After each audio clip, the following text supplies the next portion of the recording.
I think people are starting to fucking date AI, even though I still think that's crazy, is because there's no giving it a chance, right? Like all these dating apps are first and foremost looks. And I think looks do matter. I don't think that physicality is the only thing that matters. But on a dating app, the first thing you notice is how hot do you think this person looks? And a lot of the time, good relationships are built off of like interaction and then growing attraction to that individual through personality, right?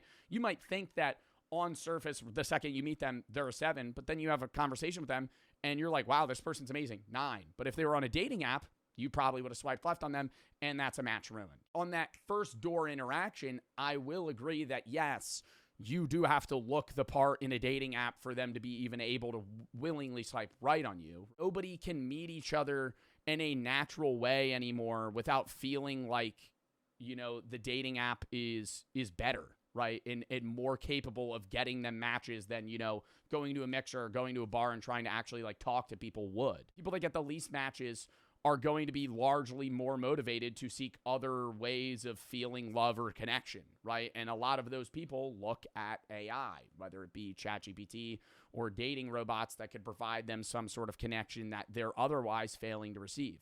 And I think that's in part because of, them failing at dating apps. I think it's also the fact that more and more people's social interaction is online, right? You meet less people person to person, day-to-day basis. You might work in an office job where you only interact with like 5 to 6 people in a given day.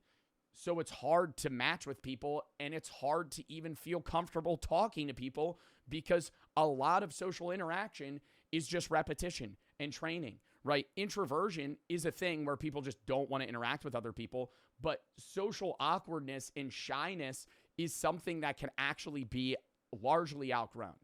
As you do it more and more, as you get basically forced to meet more people and talk in public more, it makes it easier, right?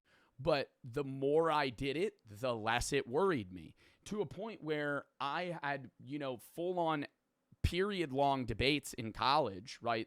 2 years ago, an hour and a half, we would debate in front of a class, and it was not worrying, right? Not that I'm worried about speaking in front of other people, but I do believe social interaction over and over, repetition-wise, enables you to be better at that, meet more people, and then get potential, romantic partners and love matches, motivates them to, seek alternative methods of love.